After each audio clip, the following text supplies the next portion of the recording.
ഇറങ്ങിക്കോ rose. Rose എവിടെ പോട്ടെ റോസ്? വണ്ടി വരട്ടെ.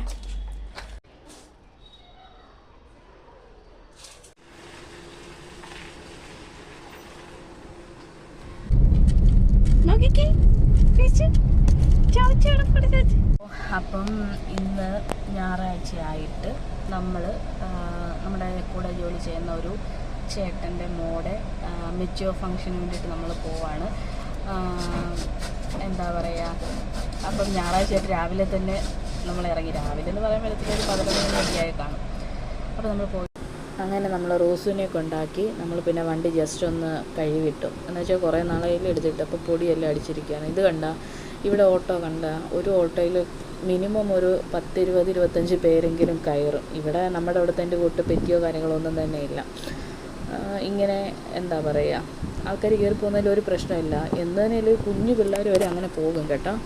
അവർക്കൊക്കെ വീഴും എന്നുള്ള ഒരു ചിന്തയും കാര്യങ്ങളൊക്കെ ഉണ്ട്. അതുകൊണ്ട് പിന്നെ പ്രശ്നമൊന്നുമില്ല. പിന്നെ ഇത് കണ്ടോ, നല്ല കാഴ്ചയാണ് നമ്മൾ പോകുന്ന സമയത്തൊക്കെ കണ്ടത്. ഇത് ഇഷ്ടിക കളം. അങ്ങനെ ഉള്ളതിൽ ഏറ്റവും വലിയൊരു കളമാണ് ഞാനിപ്പോൾ നിങ്ങളെ കാണിച്ചുകൊണ്ടിരിക്കുന്നത്. പിന്നെ അതുകൂടാതെ നെൽപ്പാടങ്ങൾ, പച്ചക്കറികൾ, പിന്നെ അതേപോലെ തന്നെ പൂന്തോട്ടങ്ങൾ, അങ്ങനെ കുറേ കാണാൻ കിട്ടും കേട്ടോ. നല്ല ഭംഗിയാണ്. എന്താ പച്ചപ്പ് നിറഞ്ഞതെന്നൊക്കെ പറയത്തില്ല, അതേപോലെ.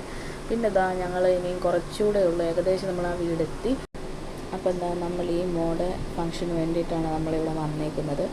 ഇവിടുത്തെ വീടെന്ന് പറഞ്ഞാൽ നമ്മുടെ നാട്ടിലെ പോലെയല്ല കേട്ടോ. ഒരു വീട് മറ്റൊരു വീടുമായിട്ട് ചേർന്നായിരിക്കും വരുന്നത്. ഭിത്തിയോ ഇടമതിലുകളോ ഒന്നും തന്നെ ഇല്ല. നമ്മുടെ ഇവിടെ ആണെന്നുണ്ടെങ്കിൽ എന്താ പറയുക, ഒരു വീട് കഴിഞ്ഞ് ഇത്ര ഇത് കഴിഞ്ഞിട്ട് അടുത്ത വീട് വരത്തുള്ളൂ. പക്ഷേ ഇവിടെ അങ്ങനെയൊന്നുമില്ല. പക്ഷേ ഇവിടെ കാണാൻ കേട്ടോ നെല്ലുകളും, ഇത് പാടമാണ്, നല്ല ഭംഗിയാണെന്ന് വെച്ചാൽ നല്ല രസമുണ്ട് കാണാൻ കേട്ടോ. അപ്പോൾ നമ്മൾ ഏകദേശം ആ വീടിൻ്റെ അടുത്ത് ചെന്നു. അവരുടെ വീടിൻ്റെ തൊട്ട് മുന്നിലായിട്ട് കാണുന്ന തടാകങ്ങളാണ്. ഇതിനകത്ത് മീനൊക്കെ ഉണ്ട് കേട്ടോ. ഞാൻ അതിൻ്റെ ഒന്നും എടുക്കാൻ നിന്നില്ല. കാര്യം ആൾക്കാരൊക്കെ എല്ലാം നോക്കി നിൽക്കുന്നതുകൊണ്ട് എനിക്ക് ഭയങ്കര ചമ്മലും കാര്യങ്ങളൊക്കെ ആയിരുന്നു. പിന്നെ ഞങ്ങൾ ജസ്റ്റ് അവരുടെ വീട്ടിലോട്ട് നടക്കുകയാണ്. മന്ദം നമ്മൾ പോവാണ്. പിന്നെ വാട്ടർ ടാങ്ക് കിട്ടിയ സംഭവങ്ങളൊക്കെ എടുത്തു. ഇതാണ് കൊച്ചിൻ്റെ അച്ഛന്. അപ്പം നമ്മൾ കയറി ചെന്നു, കണ്ടു. കുട്ടിക്ക് കൊടുക്കുന്ന എന്താ പറയുക, നമ്മൾ അരിയൊക്കെ തലയിലിട്ട് കൊടുക്കുമല്ലോ, അങ്ങനെ കുറച്ച് കാര്യങ്ങളൊക്കെ നമ്മൾ ചെയ്തു. പിന്നെ ബിരിയാണി ആയിരുന്നു, നമ്മളതൊക്കെ കഴിച്ചു. പിന്നെ വീണ്ടും നമ്മളവിടുന്ന് യാത്രയൊക്കെ പറഞ്ഞ് തിരിച്ച് വീട്ടിൽ പോകാനെ കൊണ്ട് നമ്മൾ വീണ്ടും ആ തടാകത്തിൻ്റെ ഫ്രണ്ടിൽ വന്നു. അപ്പം അവിടെ അത് മാത്രമല്ലായിരുന്നു, ഞങ്ങൾ ജസ്റ്റ് മുന്നോട്ട് നടന്ന സമയത്ത് നമ്മൾ വേറെയും കണ്ടു കേട്ടോ. അപ്പം ഞാൻ ഇത് ഒട്ടും പ്രതീക്ഷിക്കാതെ ചാച്ചനെടുത്തത്. ഞാൻ അതിനെക്കുറിച്ച് ഭയങ്കരമായിട്ട് വിവരിക്കുന്ന സംഭവമാണ് എടുത്തത്. കണ്ടോ, ഇവിടുത്തെ വഴികളൊക്കെ കണ്ട അവരുടെ ഫ്രണ്ടാണ്. നല്ല രസമെന്ന് പറഞ്ഞാൽ ഒരു എന്താ പറയുക, നല്ല ഭംഗിയായിരുന്നു കാണാൻ. കുറച്ച് നേരം ഞങ്ങൾ അവിടെ നിന്ന് അപ്പുറം ഇപ്പുറമൊക്കെ നിന്ന് ഫോട്ടോ എടുത്ത്, അതൊക്കെ ഞാൻ അപ്ലോഡ് ചെയ്തത് നിങ്ങൾ കണ്ടിട്ടുണ്ടല്ലോ. പിന്നെ നമ്മൾ വേറെ ഇടത്തോട്ട് പോയി. അതും ഇതേപോലെ തന്നെ നല്ല രസമെന്ന് വെച്ചാൽ എന്താ, നമുക്ക് കണ്ണിന് കുളിർമ എഴുതുക പറയത്തില്ലേ, അതേപോലെയുള്ള ഒരു സമയം, എന്താ പറയുക, സമയം നല്ലൊരു ഇതായിരുന്നു. നല്ല രസമായിരുന്നു കേട്ടോ കാണാൻ.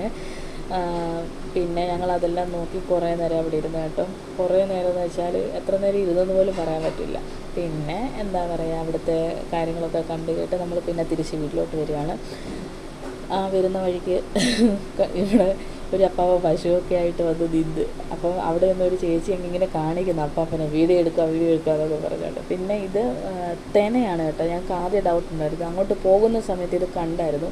അപ്പോൾ ഇതൊക്കെ എന്തുവാണെന്നുള്ള ചർച്ചയിലായിരുന്നു. സംഭവം കടുകാണോ, കടുകല്ല വേറെ എന്തെങ്കിലും ആണോ എന്നുള്ളൊരു ഒരു സംശയമായിരുന്നു. പിന്നെ ഞങ്ങൾ തിരിച്ച് വരുന്ന വഴിക്ക് നമ്മൾ അവിടെ ഇറങ്ങി എന്താണെന്ന് കൺഫേം ആക്കി. അപ്പം നമ്മൾ നോക്കിയപ്പോൾ ഗൂഗിളൊക്കെ ചെയ്ത് നോക്കിയ സമയത്ത് തെനയാണെന്നാണ് കണ്ടത്. പിന്നെ ആ പാടത്തൊക്കെ ഇറങ്ങി ജസ്റ്റ് അങ്ങോട്ടും ഇങ്ങോട്ടും ഒന്ന് നടന്ന് പിന്നെ നമ്മൾ തിരിച്ച് എന്താ പറയുക, പോകണമല്ലോ, ലേറ്റ് ആകുന്നു. പിന്നെ കണ്ട ചെറിയൊരു എന്താ പറയുക, ജമന്തിയാണോ ബന്ദിയ അങ്ങനെയൊക്കെ പറയാം, തോട്ടങ്ങളും പിന്നെ തക്കാളി അങ്ങനെ കുറച്ച് സംഭവങ്ങളുണ്ട്. ഇവിടെ കൃഷി എന്ന് പറഞ്ഞാൽ ആന്ധ്രാപ്രദേശ് എന്ന് പറഞ്ഞാൽ അറിയാമല്ലോ, പ്രത്യേകിച്ച് ഞാൻ എടുത്തു പറയേണ്ട ഒരു കാര്യമില്ല. പിന്നെ അവിടുന്ന് ഞങ്ങൾ നേരെ വേറൊരു സ്ഥലത്ത് വന്നു കേട്ടോ. അവിടുത്തെ എന്ന് വെച്ചാൽ സ്ഥലങ്ങൾ കാണാൻ രസമാണ് കേട്ടോ. ഒരു ഗ്രാമപ്രദേശമാണെന്ന് പറയാം. അവിടെ എല്ലാം പശുക്കളെല്ലാം മേയുന്നതാണ് ഈ കണ്ടുകൊണ്ടിരിക്കുന്നത്. പിന്നെ അവിടെ കുറച്ച് പൊരിഞ്ഞ വെയിലാണെങ്കിൽ പോലും നമ്മൾ അവിടെ എല്ലാം കണ്ടു കയറിയിട്ടാണ് നമ്മൾ തിരിച്ച് വന്നത് കേട്ടോ. പിന്നെ നമ്മൾ വന്ന് വേറെ ഒരു പാടത്തിറങ്ങി. അങ്ങനെ നടക്കാനുള്ള പരമ്പൊക്കെ ഉണ്ടായിരുന്നു. അപ്പം നമ്മൾ അതിലേക്കൂടെ നടന്ന് ജസ്റ്റ് ഇങ്ങനെ പോന്നു. പിന്നെ പിന്നെ ഇതെന്താണെന്നറിയോ, നമ്മൾ കഴിക്കുന്ന ഒരു സാധനമാണ്, വേറെ ഒന്നുമല്ല, ഈത്തപ്പഴമാണ്. അപ്പോൾ ഇത് പൂത്തിങ്ങനെ കായൊക്കെ വന്ന് തുടങ്ങുന്നതേ ഉള്ളൂ. അപ്പം ആദ്യമേ അങ്ങോട്ട് പോയ സമയത്ത് കണ്ടു, അപ്പോൾ തിരിച്ച് വരുമ്പോൾ എടുക്കാമെന്ന് വിചാരിച്ചു. പിന്നെ ഇതാ ഈ തൂണ് പോലെ നിൽക്കുന്നൊരു സാധനമല്ലേ, ഇത് വസ്തുക്കൾ മേടിച്ച ആൾക്കാർ അവരുടെ അതിരിന് അറിയാനെ കൊണ്ട് വേണ്ടിയിട്ട് ചെയ്യുന്നൊരു സംഭവമാണ്. എനിക്ക് ആദ്യം മനസ്സിലായില്ല. പിന്നെ നമ്മൾ NH കയറി, പിന്നെ ഇനി നേരെ നമ്മൾ വിട്ടുപിടിക്കുകയാണ്. നമ്മളിനി ചെന്നിട്ട് റോസുവിനെ എടുക്കണം. ഇത് കണ്ടോ എന്ത് ഭംഗിയായിട്ടാണ് അവർ ചെയ്തു വെച്ചേക്കുന്നതെന്ന് അറിയാമോ. നമ്മൾ പോകുമ്പോൾ നമുക്ക് കണ്ടുകൊണ്ടിരിക്കാൻ നല്ല രസമാണ് കേട്ടോ. അപ്പം വീണ്ടും നമ്മൾ ഇങ്ങനെ പോയി റോസുവിനെ കമ്പനിയിൽ നിന്ന് എടുത്തു. അവൾ അത്രയും നേരം നമ്മളെ വെയിറ്റ് ചെയ്തിരിക്കുകയായിരുന്നു കേട്ടോ. കണ്ടപ്പോൾ ഉള്ള അവിടെ ആ ഒരു സന്തോഷം കാര്യങ്ങളാണ് ഈ കണ്ടുകൊണ്ടിരിക്കുന്നത് കേട്ടോ. എൻ്റെ ഡ്രസ്സിൽ കുറച്ച് ഐസ്ക്രീം ഇട്ടുണ്ടായിരുന്നു. അപ്പോൾ അത് മണത്ത് നോക്കുക എന്താണ്, ഞാനറിയാതെ എന്താ കഴിച്ചതെന്നുള്ളത്. പിന്നെ നമ്മൾ അവളെ കൂട്ടിക്കൊണ്ട് നമ്മൾ നേരെ തിരിച്ചിനി വീട്ടിലോട്ട് പോവാം. ഇനി ചെല്ലണം, ഒന്ന് ഫ്രഷ് ആവണം, ഉറങ്ങണം. രാവിലെ ഇറങ്ങിയതല്ലേ, ഒരു 3:30 ആയപ്പോഴാണ് നമ്മൾ തിരിച്ച് വന്നത് തന്നെ. പിന്നെ അവളെ കൂട്ടി നമ്മൾ വീണ്ടും യാത്ര. കണ്ടോ, നിങ്ങൾ ഈ സൈഡ് നിങ്ങൾ കാണണം കേട്ടോ, നല്ല രസമാണ് കാണാൻ കേട്ടോ. നമുക്ക് എന്താ പറയുക, ഒരു ഭയങ്കര രസം ഉണ്ടാക്കുന്നൊരു സാധനമാണെന്നൊക്കെ വേണമെങ്കിൽ പറയാം. പിന്നെ നമ്മൾ വീണ്ടും ഇങ്ങനെ പൊക്കോണ്ടേ ഇരിക്കും. ഇവിടെ എന്ന് പറഞ്ഞാൽ ഏറ്റവും നല്ല ഒരു ബിസിനസ് സ്റ്റാർട്ട് ചെയ്യാൻ പറ്റുന്ന ഒരു സംഭവമാണ് ഹോസ്പിറ്റൽ. പിന്നെ നമ്മൾ ശിവേച്ചേച്ചനെ കൊണ്ടാക്കി നമ്മൾ തിരിച്ചിനി നമ്മുടെ സ്വന്തം വീട്ടിലോട്ട് പോവുകയാണ്.